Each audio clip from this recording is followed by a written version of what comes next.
3 days on Hill 47. Hill 47 was nothing special on the map. Low, dusty, with sparse bushes and scattered rocks. But it blocked the path to the pass, and if the enemy broke through there, the entire line of defense would collapse. The Marine squad was ordered to hold their position to the last. No one said how long that last would be.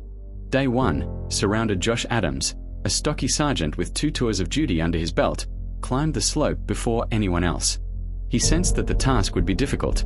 Even the air seemed thick with tension. Rick Miller, a recruit who hadn't even been issued proper combat boots yet, marched alongside him. He nervously clutched his rifle. "Stay close," Adams said.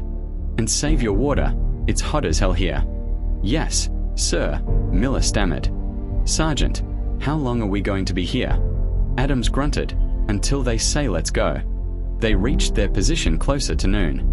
There were already sandbags, a couple of trenches, and a machine gun. An hour later, the enemy tried to storm the hill, but the Marines fought them off. Then the artillery started. Shells fell around the perimeter, gradually closing in. By evening, it was clear. They were surrounded. The radios crackled with interference. Communication with command was periodically lost. Ammunition was running low. The heat was drying out their throats, and even the dry rations seemed like rocks. Adams shared his canteen with Miller. "Take small sips. We're gonna need strength."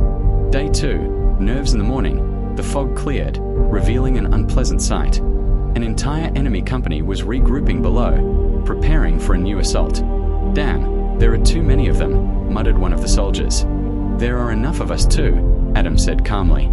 "We don't have that many extra bullets." He walked around the positions, checking on everyone. There was no haste in his movements, only confidence. This always calmed the guys down. Miller sat in the trench, his hand shaking. "Are you scared?" Adams asked. "Yes, Sergeant." "Good. Fear keeps you alive. The main thing is not to let it control you." By lunchtime, there was a second assault. Bullets tore leaves from the bushes, and earth flew up in fountains. Miller almost dropped his rifle, but managed to fire a burst that stopped the enemy trying to outflank them. After the battle, the soldiers looked at each other in silence. Half of them were wounded. They ran out of water. Their hopes for reinforcements were gone too. But Adams kept holding on. "We'll hold out," he said.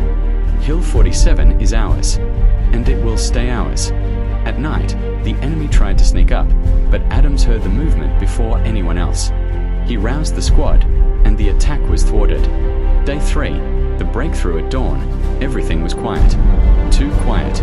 Adams raised his binoculars and realized that the enemy was preparing for a final attack. "That's it," he said to Miller. "It's going to be hot now. If we break through, we'll survive." When the enemy advanced on the hill, the Marines opened fire with everything they had left. They were almost out of ammunition, so they fired in short bursts, conserving their rounds. The machine gun was overheating. The ground shook from the explosions. At that very moment, Adams stood up to his full height while everyone else was lying flat on the ground. He waved his arm and shouted, "Follow me. Counterattack." He ran down the slope, firing single shots. The others rose after him, as if someone had lit a fire inside them. The shocked enemy did not expect the surrounded squad to go on the offensive. The battle lasted only a few minutes, but it seemed like an eternity.